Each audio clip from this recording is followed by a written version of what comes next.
Hello friends, welcome back to my YouTube channel Srishti mini blog में। स्वागत है आप सभी का मेरे नए वीडियो में। आज जिसका बेसब्री से आप सबका इंतज़ार था, आज है 14 अप्रैल और डॉक्टर भीमराव अंबेडकर जयंती है। सबसे पहले तो आप लोग को जय मूल निवासी, नमो बुद्धाय और बाबा साहेब अंबेडकर की जयंती पर उन्हें सत सत नमन। और क्या कहूँ, मैं उन्हीं का टॉपिक लेकर आई हूँ कि हम लोग कैसे भूल गए डॉक्टर भीमराव अंबेडकर को, जिनकी वजह से आपके पॉकेट में पेन है, नौकरी कर रहे हैं। आज हम उन्हीं को भूल बैठे। शायद आपको पता नहीं है, तो हम आपको याद दिलाने आए हैं, उनके बारे में बताने आए हैं।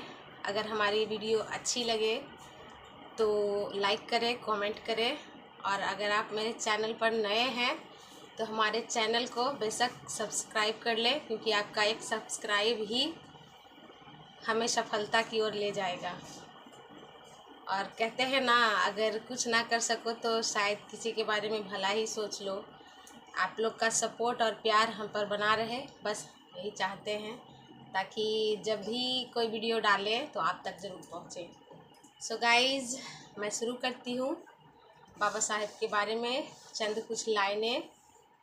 अगर अच्छी लगे तो कमेंट कीजिएगा, क्योंकि आज डॉक्टर भीमराव अंबेडकर जयंती है और उसी पर मैं वीडियो बनाई हूँ। उम्मीद है आप लोग को पसंद आएगी। तो शुरू करते हैं। बहुजन के विधाता हम सब के मुक्तिदाता, बहुजन के विधाता हम सब के मुक्तिदाता, वंचितों के ढाल, ज्ञान का मिसाल, नारी उदारक, समाज सुधारक, symbol of knowledge, leader of गोलमेज, अर्थशास्त्र के जानकार, महान शिल्पकार, मनुस्मृति के नाशक, बुद्ध के उपासक, वर्तमान और भविष्य की आवाज़, विश्व के सरताज, कानून के ज्ञाता, संविधान निर्माता। मैं सृष्टि उनके चरणों में नमन और वंदन करती हूँ कि आज उनकी जयंती पर मैं आप लोग के सामने आई हूँ, रूबरू कराने, उनके बारे में कुछ बताने। उम्मीद है आपको पसंद आएगी। तो शुरू करते हैं कि डॉक्टर भीमराव अंबेडकर का जन्म मेहू ज़िले के इंदौर में, एमपी, जो कि एमपी में है। वो सिर्फ डॉक्टर भीमराव अंबेडकर ही नहीं थे, बल्कि वो बहुत बड़े समाज सुधारक और यूँ कहे तो भारत के लिए, तो बहुजन समाज, पिछड़ी जाति के लोगों के लिए वो मसीहा बनकर आए।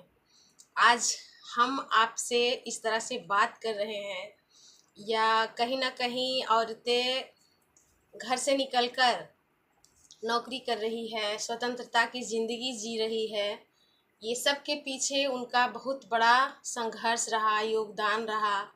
उनके लिए न जाने कितनी लड़ाइयाँ लड़ी। साथ में उनकी पत्नी ने भी उन्हें बहुत सपोर्ट किया, रमाबाई। मैं तो बस यही कहूँगी कि अगर रमाबाई का संघर्ष साथ ना मिला होता, डॉक्टर बाबा भीमराव अंबेडकर का संघर्ष में उनका भी बहुत बड़ा रोल रहा है। खैर, बात करते हैं। उनका जन्म 1891 ईस्वी में हुआ। उनकी माता का नाम भीमाबाई था और पिता का नाम रामजी राव था। वो बचपन से ही गरीब और दलित समाज से रहे हैं, और उनकी शादी, अब तो मैंने बताया ही कि रमाबाई उनकी पत्नी थी। उनके गुजर जाने के बाद उसकी दूसरी शादी भी हुई थी, जो कि सविताबाई थी। उन्होंने अपनी मेहनत से, अपने लगन से उच्च शिक्षा प्राप्त की। हालांकि प्रारंभिक पढ़ाई उन्होंने मुंबई में ही किया था, और उसके बाद उच्च शिक्षा के लिए विदेश गए। अमेरिका में पढ़े हैं, लंदन में पढ़े हैं। उनके पास कुल 32 डिग्रियां थी और 18 भाषा का ज्ञान था उन्हें। और मैं बता दूं कि भारत में पहली बार किसी ने डॉक्टरेट की उपाधि ली तो वो डॉक्टर भीमराव अंबेडकर ही थे, फर्स्ट डॉक्टरेट की उपाधि लेने वाले। उन्होंने इंग्लैंड और अब अमेरिका से कानून, अर्थशास्त्र और राजनीतिक में उच्च शिक्षा हासिल की। विदेश में जाकर उच्च शिक्षा हासिल की उन्होंने। उसके बाद भारत में व्याप्त जातिवाद पर उन्होंने काम किया कि समाज में छुआछूत, सामाजिक असमानता के खिलाफ आकर उन्होंने संघर्ष किया और हम लोगों को न्याय दिलाया। संविधान को लिख करके उन्होंने जो बराबरी का हक दिया, सामाजिक समानता का अधिकार दिया, न्याय का अधिकार दिया, वो सब बहुत ही योगदानपूर्ण रहा। उनका जीवन संघर्षपूर्ण रहा। आज भले ही हम लोग उन्हें धीरे धीरे भूलते जा रहे हैं, लेकिन ऐसा नहीं करना चाहिए। वो उन महापुरुषों में से एक थे जिस समय पढ़ाई को पाप माना जाता था, पानी भी पीने का अधिकार नहीं था दलित समाज के लोगों को। उसके लिए उन्होंने संघर्ष किया, तब जाके पानी पीने का अधिकार हमें मिला। और क्या कहें, जितना भी कहें उनके लिए कम ही होगा, क्योंकि वो हमेशा दलित और पिछड़े वर्ग के लोगों के लिए आवाज़ उठाते रहे। शोषित वर्ग के समाज को बराबरी में लाने के लिए उन्होंने हमेशा संघर्ष किया है। उन्होंने ही भारत का संविधान लिखकर संविधान निर्माण किया और हमें समानता का अधिकार, न्याय और सभी अधिकारों का प्रावधान किया, ताकि दलित समाज के लोग समाज में बराबरी से सर उठाकर जी सके। आज उन्हीं के बदौलत हम आप जी रहे हैं इतने शान से सर उठाकर। खासकर तो उन्होंने महिलाओं के लिए जो भी किया है पूजनीय योग है, क्योंकि महिलाओं को तो बहुत दूर की बात है कि उसे उस समय पढ़ाई करना भी गुनाह था। अगर कोई महिला पढ़ने के बारे में बोलती भी थी तो उसे पाप माना जाता था। उस समाज में उन्होंने पढ़ने पर महिलाओं को बराबरी का हक दिया, घर से निकलकर आसमान की ऊंचाइयों को छूने तक का सफ़र तय किया महिलाओं ने, तो सिर्फ हमारे संविधान के वजह से। और न जाने कितने महापुरुष आए जो इन्हीं की तरह, जैसे ज्योतिबा फूले, माता सावित्रीबाई फूले, जिन्होंने महिलाओं को भी समान अधिकार के लिए, शिक्षा के लिए संघर्ष किया। तो मैं उन सबको भी अपने तहे दिल से नमन और वंदन करती हूँ। और मैं चाहती हूँ कि आप लोग भी हमारे इस वीडियो के माध्यम से उनके बारे में ज़रूर जानकारी लें। अगर आप उनके बारे में पढ़ेंगे नहीं, उनके बारे में जानेंगे नहीं, अपने हक और अधिकार के बारे में जानेंगे नहीं, तो कैसे हम समाज में लड़ेंगे? हमारे क्या हक है, हमें क्या अधिकार मिला है, ये सब तो महिलाओं को जानने के लिए भारत का संविधान को पढ़ना, भारत के कानून को जानना बहुत ज़रूरी है। इसलिए हम महिलाओं से अपील करते हैं कि अपने समानता, स्वतंत्रता और सामाजिक लड़ाई में जिम्मेदारी से अपना हक और अधिकार को पाएं।